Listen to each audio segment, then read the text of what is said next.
All right, key in here. We're going to talk about the end of the campaign and some last-minute breaks. Okay, Richard Nixon ended the presidential campaign in the state of Michigan. And he had just gotten to Michigan after a grueling trip to Alaska. Why did he take a grueling trip to Alaska before he slipped into Michigan? Completing his 50-state promise. So again, Nixon ended his presidential campaign in the state of Michigan after just returning from Alaska to complete his 50-state promise. And he had traveled over 65,000 miles during his campaign. Now what presidential candidates do is they prepare this to try to make a big splash and give their final speech somewhere. So he ends his campaign in Michigan after making a quick grueling stop in Alaska to complete his 50-state pledge. And what city do you think he gives his final campaign speech in before election? What? He was in Michigan. Where? No, you made it Detroit. So, shh, come on. Nixon gives his final campaign speech in Detroit, Michigan, after traveling over 65,000 miles and completing his 50-state promise. Kennedy actually traveled farther on the campaign than Nixon, but he did not get to all states. He didn't promise to. He traveled over 100,000 miles during his presidential campaign, and he chose to give his final speech in Massachusetts, his home state.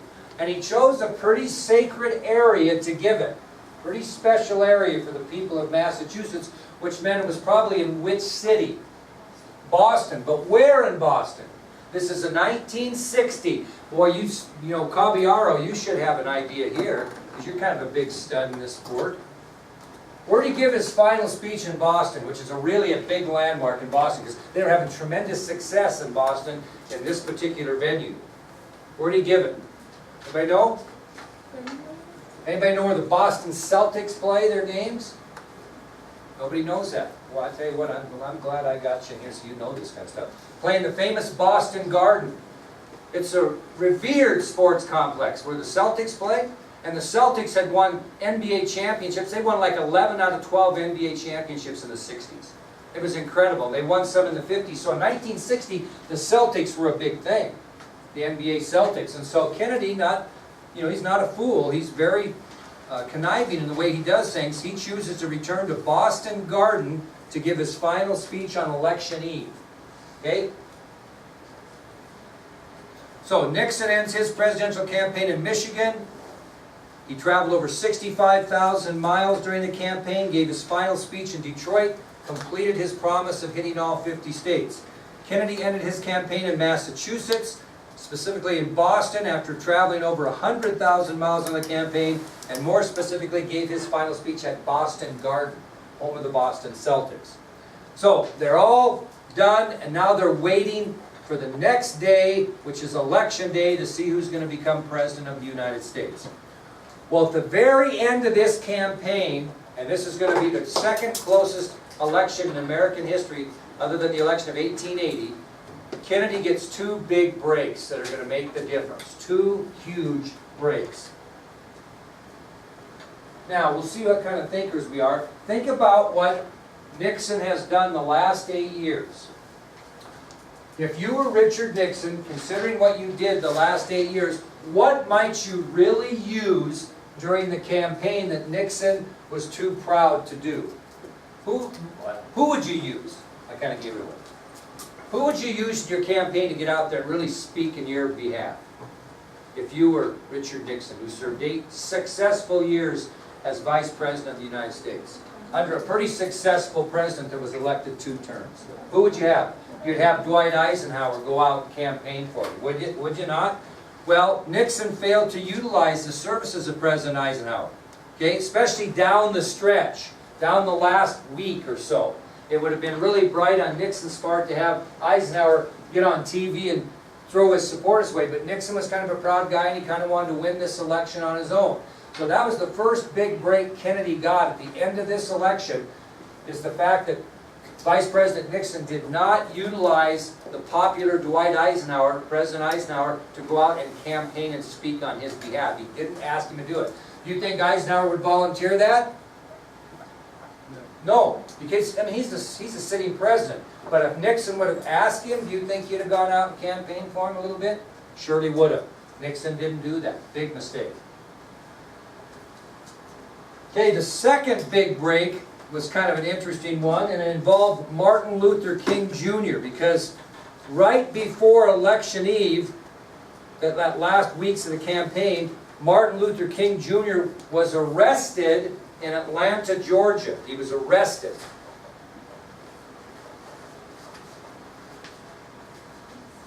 And the reason that he was arrested is because for his stand on civil rights. He was doing a peaceful protest. And you got to remember, this was a time period when people didn't like Negroes protesting in any way, shape, or form. And so because of his protesting methods, they got him on some trumped up charges and they arrested him. He was charged, like I said, with a crime, really trumped up, and he was sentenced to 6 months in jail at the Georgia State Penitentiary. Okay, so he was sentenced to jail toward the end of the presidential campaign. He was sentenced to jail.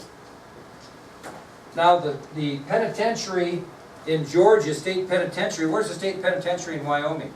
Rawlins. Not exactly your luxurious town, I would assume, right? It's not in Laramie, right? It's not in Cheyenne.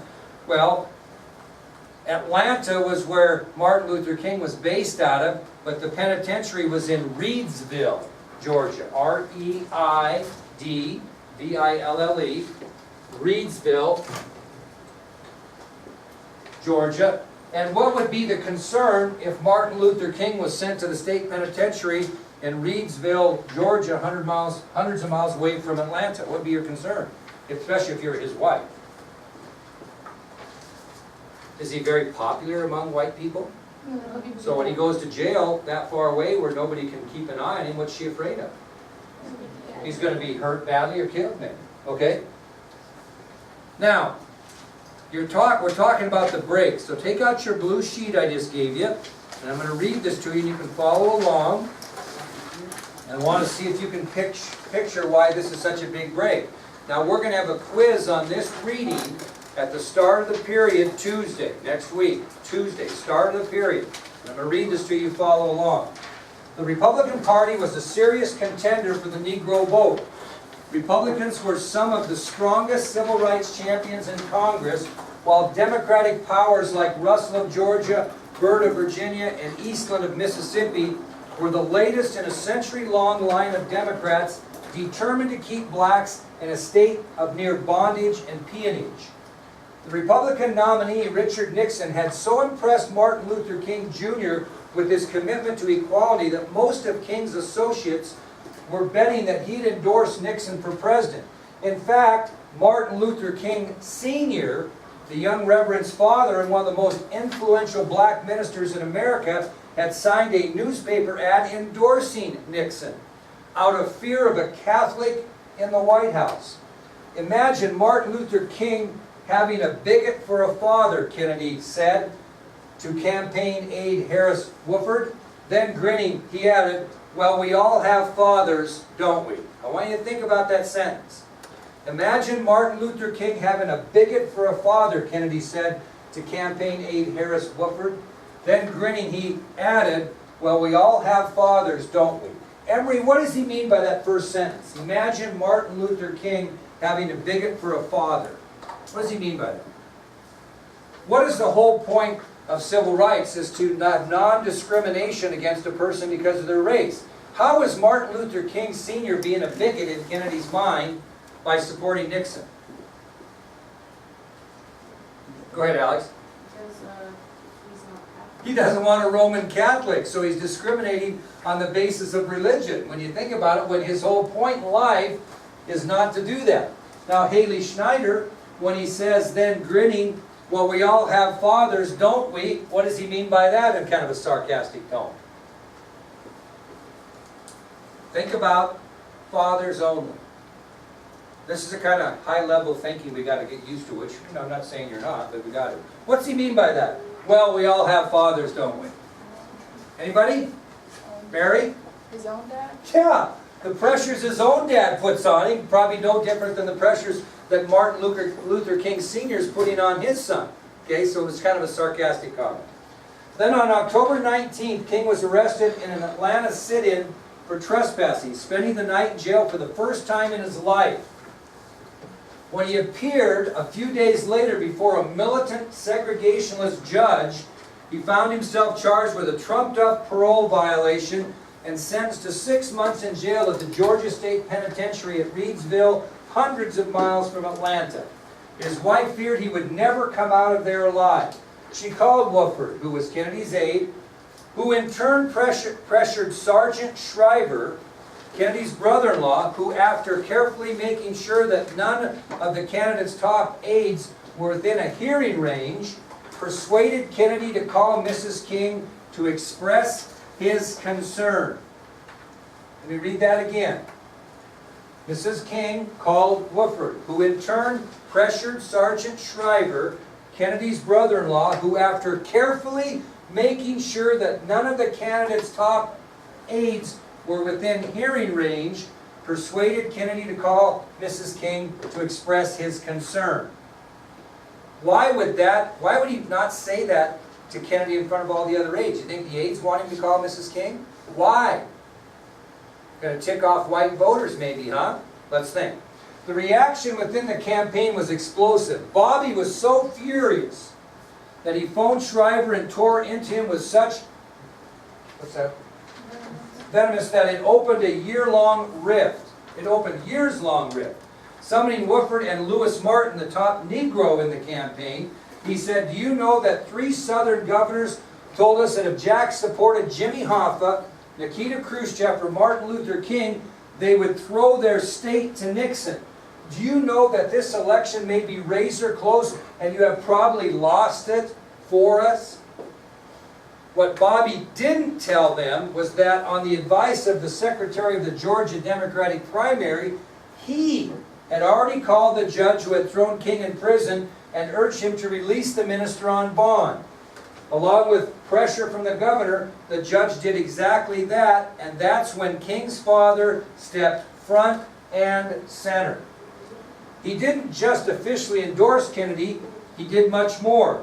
"I'd expected to vote against Senator Kennedy because of his religion," Daddy King said, "but now he can be my president, Catholic or whatever he is.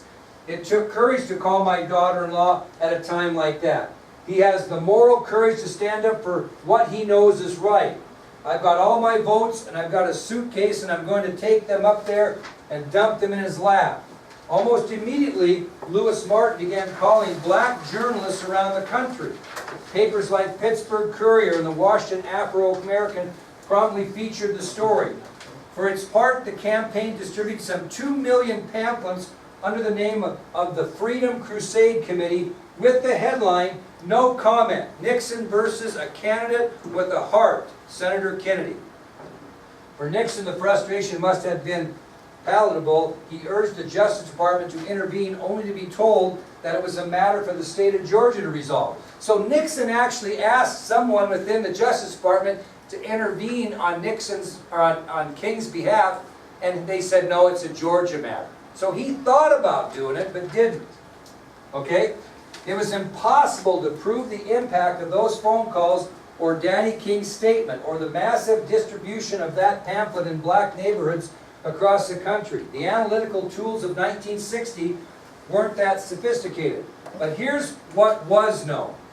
In a black enclave in Philadelphia where Stevenson had won about 75% of the vote, Kennedy won almost 85%. In a black neighborhood in Pittsburgh where Stevenson had won 2-1, Kennedy won 4-1. In New York's most heavily black neighborhoods, Stevenson had won 2/3 of the vote, Kennedy won 3/4 of the vote. In New Jersey, some 125,000 blacks had voted for JFK.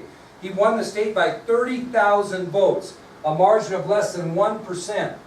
As for Illinois, where Kennedy won by 8,000 highly dubious votes, one aide noted, without the Negroes, it would it wouldn't have been close enough to steal.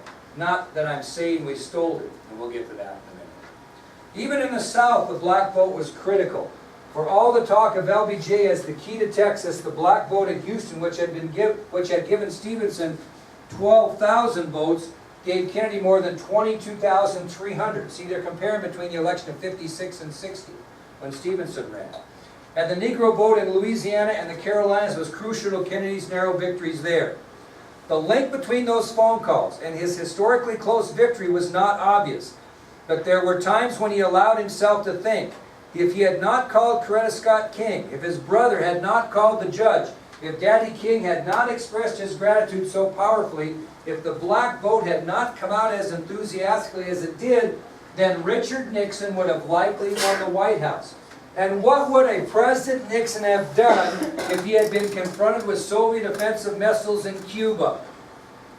It had taken every ounce of presidential insistence to keep Kennedy's advisors, military and civilian, from launching an airstrike with God knows what consequences. With the Nixon in the White House, incredible that Kennedy's presidency and the fate of the world might have hinged on a couple of phone calls. Then again, it might also have hinged on how his wife had been feeling on a Sunday morning almost 3 years ago. I mean, I'm trying to explain to you that we have a Cuban Missile Crisis that 99.9% of politicians would have had us in a nuclear war. And if Kennedy does not take the time to listen to his brother-in-law and call Mrs. King, and Bobby doesn't take the time to call the judge, we may have Richard Nixon as president, and who knows what the world would be like. I'm serious. I mean, it's that when you get the Cuban Missile Crisis, you'll get that. Now, why did Bobby get so pissed off when he heard these guys talking about him calling Mrs. King? And Bobby was a conniver. He was a ruthless bastard. I mean, he would do anything to make things work, but he did it in a secret way. And you're going to see this in its entirety at the end of the Cuban Missile Crisis.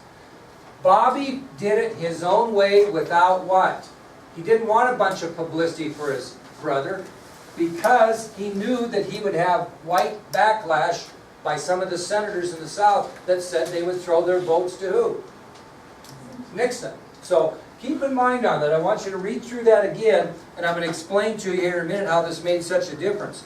But read through this again and make sure you understand the key for the black vote, and we'll have a 20-point quiz on it on Tuesday, just off the read.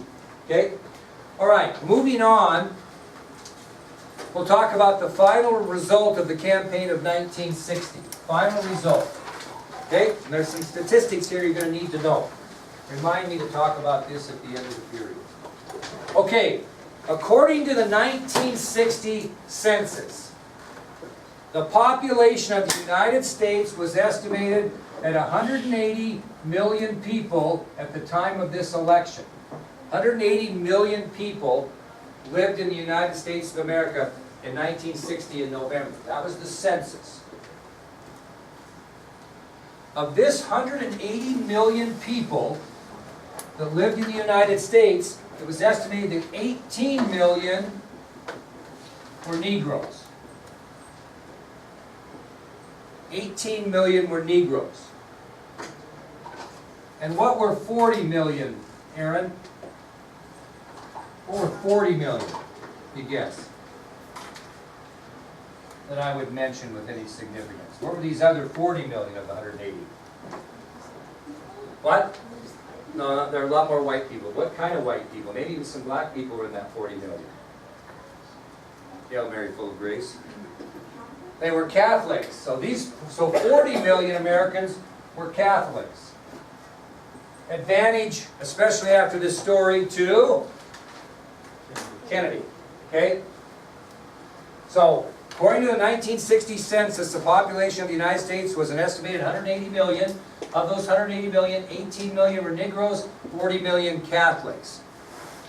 Despite that, the result of this election will be the second closest presidential election in American history. Only the election of 1880 was closer. In that election, the presidential candidate that lost actually had more popular votes.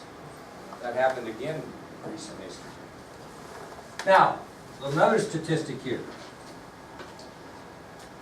69,084,000, should know this by heart by now, and 314 people voted in the election of 1960.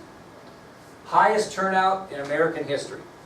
69,084,314 total votes were cast by Americans in the election of 1960. What's the difference, Hannah, Vigil, between a popular vote and an electoral vote? It's okay, that's why they pay me to teach you. And Ashton, you know? The electoral vote is like, Shh. What's that? when you vote, it like sways your state a certain way, and then states are worth a certain number of votes. Or Okay, points, and you're then- very close. Popular vote is each and every one of you voting.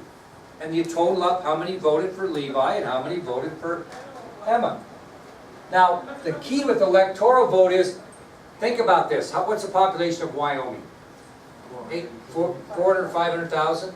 Okay, let's say 500,000. If 499,999 people voted for Levi, and one person voted for me, Levi still only gets how many electoral votes? How many? Okay? Only get that many, even though that many more people voted for you, because what they do is whoever wins the state, those electoral votes go to that candidate. Obviously, the bigger populated states, the more electoral votes. That's why they don't campaign in Montana and Alaska, Wyoming much. They go to Texas and California and New York, okay? Because they're worth more. So, in the popular vote, that would be 69,084,314 people voted. That's a popular vote. Kennedy won in the popular vote by 118,574 votes.